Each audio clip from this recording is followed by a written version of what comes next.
And we are back with another episode of Bring the Heat. I'm your host, Steve, joined by a new host, and Drew Fournier, Hello. college buddy. And we are both huge wrestling fans. Drew, I'm excited for you to be on the show. I'm so excited. Thanks for having me on, man. We are going to jump straight into it. And we want to cover a little bit of wrestling in the show. We'll probably cover a little bit of football. I know you wanted to mention your channel, your Twitch channel for music. So yeah, we'll throw that my plug Twitch in channel. there. That's twitch.tv/Drew Fournier Music. I will put that in it. Yeah, put it in there because I'll put it in post. I got it in post. Don't worry. Okay, so that'll be right below the video. And check that out. Great content as always. We are going to start with AEW's pay-per-view coming up next Saturday, November 13th, Full Gear. And this has been one of the most anticipated wrestling pay-per-views that I can remember. Mm-hmm. Besides All Out, yeah. All Out, Double or Nothing, and like Full Gear. It's like those are the three that I feel like really just start to capture the professional wrestling fan inside everyone. Yeah, definitely. Well, to be honest, really every single pay-per-view AEW does is just bombs, just amazing. It's fantastic. Like every time there's pay-per-view, it's like, is this one of the best wrestling pay-per-views ever? Like they seem to. I noticed that like a couple months ago that I felt like every time they were putting on a show, even like Dynamite and Rampage or their weekly shows, it felt like every show that was following the previous one was somehow better, and it was just always getting better. I'm like, how do they hit that mark every time? How can this get better than last week? You know, it's just fantastic. But I mean, this card, for example, even the match that's pretty much at the bottom of the card, it's Lucha Express. So you got Jungle Boy, Luchasaurus, and Christian Cage versus the Elite. So that includes Adam Cole, or Super Click, I should say, Super Click. Adam Cole and the Young Bucks. Yeah, that's gonna be a solid. And I honestly didn't think that them transitioning Christian Cage into a tag team stable temporarily, I didn't know if that was gonna work, because he came in and was like just a solo act like he was in TNA. And like, okay, he's here to win the title. But I really like the way they incorporated him. And same for Adam Cole. True. I like that they're not immediately getting pushed for the world title. Oh, no, yeah. Definitely. Well, they have so many people in the title picture. Exactly. They have to have some people in other places. And I mean, I guess we should have known Christian Cage would have been a good tag team wrestler, because, that's what he came into the business and is basically known for. But, that match is going to be very good. Yeah, I'm really excited because, again, I think Jungle Boy's really grown into his own little role, too. I think he's gotten better on the mic. Super athletic. They're all fantastic wrestlers. The Young Bucks, obviously one of the greatest tag teams of all time. Oh yeah. I love watching them every week, and their personas and their characters, they just love to piss you off. It's so great. I get really angry because they're just so pretentious, and they're so like they're extra, and it works. And I am just super excited. But like you said, but they're just so good. Like, you get mad at them, but then they're just like so good. Like their match with the Lucha Brothers was it All Out? All Out, yeah. It was just so good. They're great. Last night obviously was AEW Rampage. So I'm recording this November 6th. November 6th. So, and I will be putting this up later tonight, but just for reference. So last night was AEW's Rampage. So that was their second weekly show, and they do 4 shows overall. AEW Dark, Elevation, Dynamite, and Rampage. And then Dark's filmed at Universal, I believe. I actually felt like this Rampage, the crowd was really great I think as compared to other Rampages. I think it was because it was live. Yeah. Like, but I think that was the first live show they did for Rampage. I didn't know that. Well, probably besides the first dance. Yeah, I think so. Well, I know when I went to the Dynamite taping when it was here in Jersey couple weeks ago. Is it a month at this point? It might be a month at this point. But I know, like, even like when Rampage was going on, everyone was still like, ready to go, but it was a little less than Dynamite, only because you're already there, 3 hours, and it's just a little bit tiring. But I watched it, and CM Punk and Eddie Kingston had one of the craziest encounters in the ring. Has anyone told Eddie Kingston that this isn't real? Dude, I swear to God, I sat there and watched it, and I just I was kind of like cringing, but like in a good way. I was watching it unfold, and it was just the real aspect of life. Eddie Kingston was coming at CM Punk saying he looked down on him because of how he looked. And CM Punk called him a bum, said, he's not ready to handle him at Full Gear, and maybe Elevation or Dark is where he should be. And that was great. And it's like these little digs that like obviously like they're just for their characters, but you feel like subliminally they're throwing shots at each other, and they're like, we got to sell this, but we can only sell this with real content. And then right as they confirm the match, CM Punk says he'll go, and as he's leaving the ring, Eddie Kingston's like, "Great, so after I beat you at Full Gear, maybe you can quit. Maybe you can quit again and go away for 7 years." And then CM Punk follows with a headbutt, and like. I literally just felt like the whole time, like, and they didn't stutter, they didn't mess up, there was no flub, nothing, there was no messing up. It was perfect. It felt like it felt like a UFC kind of thing where they're just going back and forth. So real, and that's what I'm saying. A lot of people on Twitter, like, I was super worried. Like, I was honestly like not sure what was real or not. I went on Twitter trying to find the answers, and apparently I wasn't in the alone from that perspective, because everybody was shocked. I think we all kind of expected it to be scripted to some degree, but the way they delivered it was just killer, and I loved it. And they're just such great promos, both of them. Like, literally anytime Eddie Kingston talks, like, I listen to the What Culture podcasts a lot. Oh yeah. And literally anytime he talks, it's literally like, bro, does this guy know this isn't real? Like, does this guy know wrestling is fake? And that's the thing about like professional wrestlers. Like, some of them, they're so ingrained and they take it so seriously that like you kind of like want to just like tap them on the shoulder and be like, just enjoy it. Just appreciate it. Go out there and have some fun. Like, it's not like, it isn't real. Like, just enjoy yourself. Yeah. He worked himself into a shoot, brother. But that match, and it's a singles match, no title on the line, just straight up brawl. It is going to probably be my second favorite match of the night, honestly. Then you mentioned earlier, we got Lucha Bros versus FTR for the World Tag titles. I think Lucha Bros and FTR, their battles seem to be amazing. Every time I watch them, I'm just like, this is gonna be almost a 5-star match. Yeah, and what a great clash of styles too. Like the Lucha Brothers with all their high flying stuff, and FTR is really old 80s 90s tag team wrestling. Yeah, and it's just amazing. It's so entertaining, and again, it's the characters, it's personalities. I feel like we can root and hate against certain people because we want them to use those roles. We love to hate FTR, but we also love to cheer for teams like the Lucha Bros, where you really want to see them overcome this, and really like, I love it. I love tag team wrestling in general, and I think especially in like WWE, it's not as prominent as it used to be. So AEW really can step into that role and kind of bring it back to life.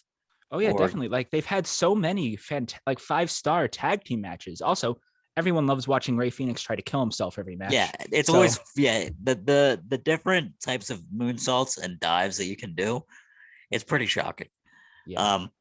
But then the next match, like MJF versus Darby Allin, again, singles match, no title, but Jesus, those promos from MJF between back a couple months ago when he was cutting the promos on Brian Pillman's family, which again, I sat there and every time he's on, I just have to instantly stop what I'm doing and I watch his promo. I literally put my phone down and I need to watch the entirety of it, because I don't know if there's anybody in wrestling right now that can cut a better promo than MJF. Oh yeah, definitely. He's kind of like The Rock was. Like, whenever he's got on like screen. A thing. Yeah, he's got like a mystic element about him. Yeah. Also, whenever he's on screen, you have to stop and like listen to what he's gonna say, because you never know if he's gonna, say Darby should have died in a car accident. You never know if he's gonna make fun of Brian Pillman's family. Like, and you have to listen just for the shock of it. It's another factor of them blurring the lines, and like, I really want to know. I even through like Twitter and whatnot, he keeps the kayfabe alive, where like he like responds to the fans, calls them idiots, but again, it's developed like insults. He's not just saying, "Oh, you're stupid." He'll like, "This whole town sucks, and you guys can't do what I do." And his whole like gimmick is so great. I think the way he's gone about it has been fantastic. I love that this entire rivalry, and quite frankly, all of MJF's work seems to be great. That is going to be another fantastic match. Oh yeah, people. You know what? I hate to say it, but MJF is so underrated as a wrestler too. Like, everyone talks about his promos and stuff, but his wrestling, his storytelling and stuff is great. Like, people don't talk about it. He's a really good wrestler. Like, he can make it he can be a champion for a very long time. He will be, man. When he takes it from Adam Page, it's just going to be nuclear heat, because that's probably what's going to happen. You know, he's going to take the title off him, and it's going to be heat for days. So another big match that they have scheduled is the Inner Circle versus Men of the Year. So that's Ethan Page and Scorpio Sky, along with American Top Team, led by Dan Lambert. Some of the UFC fighters, Junior Dos Santos, Andrei Arlovsky. I know Paige Van Zandt will be there. Oh, is she going to be ringside? I think she is. Oh, shit. But it'll be a 10-man. I think it's a 10-man, street fight. And that'll be good. Again, I don't know. I'm not super excited for this, but it'll be entertaining. You know what I mean? Like, I'll get it. I'll get enjoyment out of it just seeing it as like a regular wrestling match. It doesn't need to be too deep. You know, the psychology isn't that developed. They just make pretty juvenile insults at each other. Yeah, like the one on Rampage. It's funny. Yeah, it's funny because but like Dan Lambert, I think it's just funny to make fun of. I can't wait to see Dan Lambert in a ring. Yeah, Chris Jericho is gonna have to. I can't wait to see what he's gonna do. And also, like, stuff like this where they have like outside people come in, you never know what's gonna happen. Like, it could be a fantastic match. Like, what was his name? The guy at WrestleMania who came in WrestleMania and like absolutely destroyed it. Bad Bunny. Bad Bunny. Like, it could be a great match like that, or it could be a stinker. I mean, MMA guys are usually pretty good at transitioning to wrestling, so it should be pretty good. But I'm excited. Yeah, I think if they keep it pretty simple, I feel like it could be enjoyable. Like, obviously, you have to explain to the UFC guys you're not actually punching and kicking and fucking hurting people. Like, you gotta this is just entertainment. Throw a guy against the ropes, maybe slam him, pull some punches to hit him in the rope, in the corner. I think it'll be a pretty simple match, but I think it'll be good for like the face value of it, and I'm cool with that. I'm cool with not every match needs to be that deep. I'm cool with that being mid card roughly. So on the women's side, you got Dr. Britt Baker, DMD versus Ty Conti. DMD. Yep, she is the women's champion, and I honestly think she's gonna retain. But that women's division, man, like women's wrestling usually doesn't interest me that much. I mean, that sounds like a terrible thing to say, but like in all honesty, like whenever I watch women's wrestling, it doesn't draw me in as much as like the men's wrestling is. But somebody like Britt Baker and Ty Conti with Anna Jay, like they really have made this interesting. And I feel like those insults, when you can tie in real life stuff and you can like plant the seeds of something real, I really want to like watch this more. And it feels like maybe that's all they needed to do was incorporate some realism back into it. Well, yeah, usually the case with women's wrestling, even WWE and AEW, really most places you look besides Japan, there's really not a lot of, storylines or stuff. They usually just kind of throw matches together. So when you get the real meat of the storylines, like something like the Adam Page storyline, something like Ruby Soho and Britt Baker, the storyline like that, it really makes the matches seem really interesting and heated. Yeah, I think that'll be a fantastic match for the women's side. Then you got for the world title tournament eliminator, you got Miro and Bryan Danielson.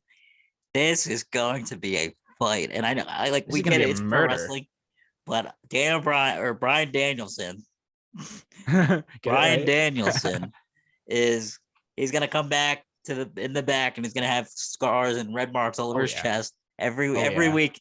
Somebody's beating him up, and he looks like he's been beaten up. And I'm excited. I think Miro is honestly fantastic. I loved him in WWE. I feel like the last year or so in WWE, he really did evolve to that next level. And now he's just at that perfect level where he could totally be a main event. Well, he's being booked like he should have been. He's being booked like he should have been booked in WWE, like a massive monster. Because you look at Miro, I don't want to fight him. I don't want to say anything bad to Miro. I'm gonna get absolutely murdered. Yeah, he'll just throw you and you'll just fall. Yeah, I'll just die. He's and I think he's really developed his character. It's interesting. It's not just he's a big strong guy. He can wrestle in the ring. He can, even Bryan Danielson, pretty simplistic gimmick, but his end game is really, I'm just gonna beat you up and we're gonna do some traditional wrestling stuff, and I'm just gonna get you in holds and do all these moves to you, and you're just gonna lose. And it's okay, let's do it. So I think that'd be fantastic. Yeah, except I kind of get a feeling that Bryan Danielson might not get a lot of offense in because they might want Miro to just murder him. Like a squash. Yeah, because think of it this way. Because Hangman might beat Kenny this pay-per-view. I think he will. I think he has to. Yeah. So I don't think the next thing you do is Bryan Danielson versus Hangman Page. I think you might want to do Miro versus Hangman Page first, because Miro really, like, he's great, but he's really not at the level of Bryan Danielson. Yeah, so I think you might want to save that a little bit and just have Hangman come out with Miro. I didn't think about that. That's a good point, actually, because I think whoever wins the Eliminator match, will they go to fight for the championship the next pay-per-view? Or is it like, it depends how they do. Most of the time they've done it, it's been like the next match, like with the battle royals and stuff. Yeah, it's been like the next couple weeks. So I don't think it'll be a pay-per-view. Okay, yeah, so it might not need to be. So it might be like a Dynamite or something. I'm interested either way. But yeah, that's a good point. I hadn't thought about that. I guess if that's the direction they're going in, because I have, obviously, for the main event, you got Kenny Omega versus Hangman Adam Page. The redemption story, the long-term storytelling. It's coming full cycle for Adam Page to come and finally win the AEW World Championship. And I think he will win. But I think, like you said, you made a good point. If Miro also wins, that'll be a tough, like, a competition between both of them. Yeah. I think at least at this point, unless Miro if they put on a nice long match where, like, they're really going at it, maybe that'll add a little more to it. But I mean, either way, I don't think, honestly, any of these matches, even if I'm wrong on who I think is going to win, I think they're all going to be fantastic, quite frankly. Like, I am super excited. I'll throw a free plug. I had actually read yesterday that select movie theaters are going to be showing AEW Full Gear. Really? Check your local movie theaters. I swear. I know let's go. I checked with my local AMC theater, and they are actually showing it. Tickets are about $25, but in a movie theater, I don't know. I just thought that was cool as hell. I looked at it. I'm like, I'm talking to a couple of my friends, and I'm like, all right, maybe we should consider going, because they've done it for a number of the pay-per-views, and I've always wanted to go. Yeah, I've never done that. Honestly never even knew they did that. And I was like, okay, well, I'm gonna watch it anyway. So I just determined, is it worth it? Should I just go there and watch it at the movie theater? So that's a free plug. AEW Full Gear next week's gonna be fantastic. It's gonna be great. As we transition to something a little more bleak, is WWE and their latest batch, I should say, of releases. On Thursday, I believe it was Thursday or Wednesday, they had released a number of superstars, some including Taya Valkyrie, Ember Moon, Karrion Kross, Scarlett, Grand Metalik, Nia Jax, Harry Smith, Mia Yim, Eva Marie, and then B-Fab from Hit Row. Also included in that is Oni Lorcan and Lindsay Dorado, among a few other names I don't think they listed here. But apparently, WWE claimed that these were due to budget cuts. But what the funny part is earlier Thursday, they had their quarterly revenues. They reported $256 million they made. And it's just a little ironic that you say, we don't have the money. And then you literally just said, yeah, got the money. So apparently there's a lot of things in the mix here for why they were cutting certain people. I know, like, Nia Jax said that she was released. She was on a mental health, like, hiatus, and she asked for more time, and they, like, just cut her and didn't say anything. And nobody saw that coming. I mean, I got a lot of these wrestlers. They're not great, but one of the bigger names I actually forgot to mention top of the list, Keith Lee. Keith Lee is seriously one of the better big men I think I've ever watched. And that entire list, I think AEW could easily sign Keith Lee, Ember Moon, and I'd probably like to see a little bit of Karrion Kross, but he'll probably go to, like, Impact. Oh yeah, he was fantastic in Impact. So what do you think about the releases? You can't. It's kind of annoying. It's kind of really bad that you're making, the most money you've ever made. Like, literally, they're making more money now than they were during the Attitude Era. Yeah, is logistically, they are actually they were more in the red then when the product was better, which I do agree it was better. But yeah, like you mentioned, they're actually making more money. Yeah, and like you said, Keith Lee, I think he'll definitely go to AEW because he'll be fantastic there. Karrion Kross, I think, is going to go to Impact because that's where he did a lot of stuff too, and he was great there. And but the thing is, how do you mess up Karrion Kross? Like a guy like that isn't that hard to book. It was like, great in NXT. And again, I'm an NXT casual. I wasn't even now with NXT 2.0. I don't watch it that frequently. I kind of tune in. I keep up to the news with some of the wrestlers. But from what I was reading, he was booked, and I saw a few of his matches. He was booked pretty well. Like, he was a strong character. But then he comes to Monday Night Raw and immediately loses to Jeff Hardy. And then I think he lost like a match afterwards. And then he comes out in the helmet and the gear change. And it's like, what is going on? Like, yeah, it's like, I feel like me and my friends have been saying this for at least like 7 or 8 years now, that WWE is just like destroying characters because like they're good in other places. And then they come to the main roster and nothing. And then you eventually release them. Like, you could have just set them back to NXT if you had reservations about them. Yeah. I feel like a reason for that is because NXT was Triple H's baby for a long time. I hope it's better now since Vince is running more of NXT. I hope it gets better since Vince is running NXT. Yeah, because it's Vince, Kevin Dunn, and Bruce Pritchard, and they are more traditional wrestling minds. Whereas Triple H was really able to form the future. And a lot of people are saying it, and I honestly don't think it's a stretch at this point. I think Triple H might form his own wrestling company sooner rather than later. Like, I'm getting a vibe from like WWE that they are literally just disregarding his input, and they're just trashing every project that he's trying to work and trying to get NXT.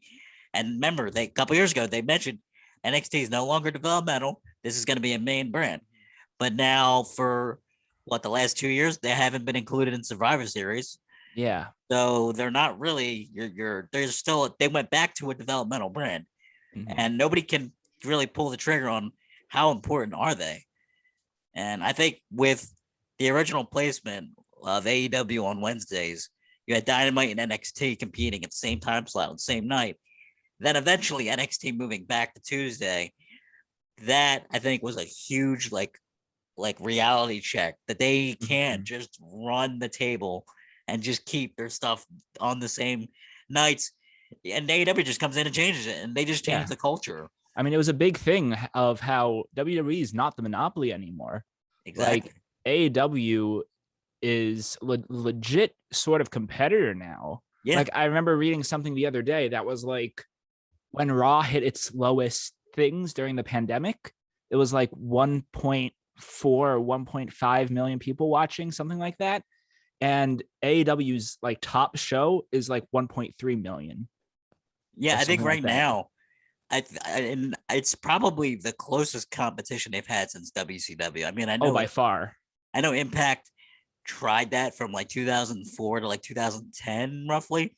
They had a great. I got a huge fan of TNA. I love that brand. I love the alternate wrestling. I loved it, but they didn't have what AEW has right now. And I feel like, so we're going on almost 20 years since WCW went out of business, and this is probably the closest thing to that top tier of competition that they've had. So I think at this point, obviously, everybody, when somebody gets released, they say, "Oh, AEW sign them." They can't sign everybody, but you got a couple of good shows. I think now they're really stressing the significance of shows like Dark and Elevation to the point where I might want to tune in on YouTube just to see who's wrestling, because a lot of the names I don't even recognize or I heard on the indies, and now they're wrestling on their shows, the lower name shows, but the shows nonetheless. And I think that's telling. If they're trying to develop wrestlers, this is where professional wrestlers go. This isn't a sports entertainment company, and Tony Khan made sure of that, and he's stressed that they are definitely different than what WWE does. Yeah. Also, AEW is doing a fantastic job of developing talent, like you were talking about. Like Britt Baker, who's the hottest thing now, really wasn't great when she started off in AEW, but now she's fantastic. Hangman. Yeah, Hangman. The Dark Order guys. Yep. When the Dark Order started, it was like people were talking about it, how it was like one of the worst stables in wrestling history, and now it's great. Yeah, it's super over. Yeah, it's there's so much to like about AEW. That's why I think I like it. It's not just the fact that it's different. It's not WWE, so it's better. I genuinely think they put on a better product. They don't really insult the fans' intelligence of what they know about the industry or the wrestlers or anything like that. I just think it's less about production and fireworks and cool graphics. It's more about just like some good promos, good wrestling. That's just what we wanted, and we've been wanting it. Hence why WWE was struggling. AEW jumpstarts their company, and now they're great. And I think they're on a good trajectory. I don't think they're accelerating at a high enough speed where like they're gonna plateau anytime soon. But I could literally see this being like a 4 or 5 year type of war or whatever you want to call it. But I'm enjoying it because it's good wrestling, and people don't understand that as WWE monopolizing professional wrestling, that means they can decide what content we get to see. So if there's more competitors that are at the top, they're gonna fight for better product, which is gonna force WWE to be better, which in turn the wrestling fan wins. Yeah, well, force WWE to be better. Haven't really seen a lot of things would have to change. Yeah, a lot of things would have to change. We would have to change a lot. Yeah, I mean, like I still watch WWE. Like I still like some of the stuff WWE. For example, my tribal chief Roman Reigns. Acknowledge him. I acknowledge. I acknowledge him. I agree. I agree. I acknowledge him. But like, yeah, like AEW is great. Some stuff, very little stuff in WWE is great. So I like both. Like again, it's a great time to be a wrestling fan. Just AEW is at another level right now with just the consistent talent and good booking they have. Yeah, and it's interesting, but so the releases, some of them were not that surprising. I felt like a lot, like Nia Jax, Eva Marie, like Lindsay and Grand Metalik. I didn't think they were gonna stick around forever. Like they're okay, like they're not garbage, I guess, but there's just a lot. I think it's the problem is really just like a supply and demand. Like there's just so many wrestlers and shows like or companies like WWE and AEW. You really have to decide like who's worth buying and who's worth like using on your shows and your programs, you know? Yeah. I think Lindsay Dorado and Grand Metalik asked for their release. So yeah. So that's sort of good for them that they get to go out and do some stuff. But yeah, like you were talking about Nia Jax, like I hate when people say they should lose their jobs or something, but she really wasn't the safest. Yeah, she was, and it wasn't. It wasn't that good and safe. That's facts. Yeah, that's 100% facts. And Eva Marie is Eva Marie. Yeah, so. How do I put that lightly? Eva Marie, she's a better movie star. Yeah. One like that. I forget what the movie was called. It was some weird movie on Netflix, but it's like. She plays some like soldier. It's like a Die Hard setup type movie. Yeah, it's okay, but I think that's probably better than what she's done in WWE. Yeah, that's fair. I think she should have been more on a manager side because she's a great heat magnet. Yeah, she can talk, and I think like if she could get behind a wrestler and like be a manager, like you said, I think that would probably use her talents to the max. Yeah, no, definitely. But yeah, it's gonna be fantastic. Before we wrap up, I wanted to briefly touch upon some football. So how about them Cowboys? Let's go them Cowboys. So you are a Cowboys fan, right? I am a diehard Cowboys fan. I'm not really a Cowboys fan or a hater. I'm kind of a neutral Cowboys. We'll just say football fan. There, that'll work. Bleed blue, man. Cooper Rush in his first NFL start absolutely torches. It had me, man. As soon as I found out that Dak, I knew he was questionable, but when I knew he wasn't playing, I said to everybody, I said, Minnesota's winning this game. I have no doubt. And then you see Cooper Rush keeps them in the game, and then they win. And I sat there and I was like, all right. Cowboys should be undefeated. It's crazy how good they are. And I'm glad I picked them to win the NFC East because they look like a legit team, not like some good wins. Like they look like a great team. Yeah, they really, if you really think about it so far, besides the Buccaneers game, they really haven't had like a game where it was like, oh, we're getting lucky winning this. They've been solid winning all of their games. When they were going against my Patriots, I'm going to be honest, I was pretty upset, but Yeah. It was a great game. It was a great game, but I thought that I expected a little more prowess offensively from Josh McDaniels, but we didn't get that because he hasn't been good in 5 years. But nonetheless, Cowboys going against the Broncos at 1 p.m. tomorrow. It'll be great. That'll be on Fox, so that'll probably be Another one of the national games, I think. Yeah, it has to be because probably. That'll be a good game. Yeah, Cowboys win. And you got my Patriots going against the Carolina Panthers. Ooh. Should be a relatively easy dub. I say relatively because we'll score. It'll probably be a really close game up to second half, up to the third quarter roughly. Mm-hmm. But I expect us to win that, go to 5-4. I predicted them to get at least 10 wins this year. They're gonna need to start winning a few more in a row to get the pace. Yeah. Get to that point. It depends what Mac Jones shows up. Yeah, and I think realistically, I think he's got the talent. And definitely. Receivers are good enough, but I feel like it's really play calling, offensive coordinator. I think it's more of that type of issue. Mm-hmm. And also our defense is on the field the entire game. And then they're gassed by the last couple of minutes. Mm-hmm. And then we give up a touchdown or something like that. So it'll be interesting. That's why it was Brady, not Belichick. I would say it's probably 70% Brady at this point. Yeah, from what it looks like. If the Patriots somehow win the Super Bowl this year, that could change a little bit. But I don't know how they can win the Super Bowl. I'm just honest. I want them to win the Super Bowl, but I think there's just so many good teams in it, and just the AFC alone. But it's competitive and it's fun to watch. It's insane that we're already in week 9. Yeah, we're halfway done. Yeah, it's crazy. Even with the one extra game, we're already halfway done. I remember fantasy was almost over. Yeah, exactly. I remember in the summer getting ready and thinking about football and all this stuff, and then week 1 came here, and now it's 2 months later. It's we're still here. All right, cool. Yeah. You mentioned fantasy. Yeah, I'm doing good in my one league. I'm 5-3, I believe, and my other one I am 8-0.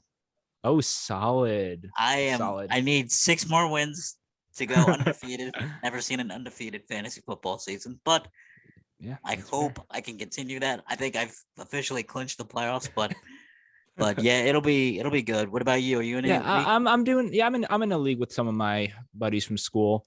I'm doing pretty good. I have the most points scored in the entire league. Oh wow! But somehow, the teams I play against have their best performance of the season. My first loss of the season came against a team that was 0-3 up to that point. Yeah. Wow. But I'm in third right now. Hopefully gonna make the playoffs. But yeah. No, I feel that every week that comes up, I just put that scenario in my head. I'm who's gonna have 50 points this week against? And again, my opponent, for example, he had Derrick Henry, so that's a good spot for me. So he's not playing anymore. Michael Thomas isn't playing for the rest of the year, so that's also good for me. And then the same guy had Aaron Rodgers starting. Oh wow! So that's 2 out of 3 that play every week. I don't have to worry about. And now I'm all right, well, this might be a little more of a manageable win. Mm-hmm. Yeah, I think the one I'm playing this week has Tom Brady as a quarterback, and he has a bye this week, so that's pretty good. Yeah, I got him in this league. I had to switch him out for Derek Carr. Oh, solid. I have my 2 quarterbacks. It's great. All my friends in the league hate me. My 2 quarterbacks are Kyler Murray and Joe Burrow. It's great. Kyler is crazy. He's so good. I was upset last week because he only had 9 points. It was highly upsetting. It was rough. It was a rough week. It was rough. But he's solid. I like watching him play. Mm-hmm. Cardinals are surprisingly good. From the start of this season, from what we thought they were going to be. Facts, man. They're good. I have Rams winning their division though. Hopefully that pans out, but that will do it on this edition of Bringing the Heat. Drew, thank you so much for coming on. I will drop the socials in post-production. Yeah, drop below. I'll probably throw something in the YouTube description too.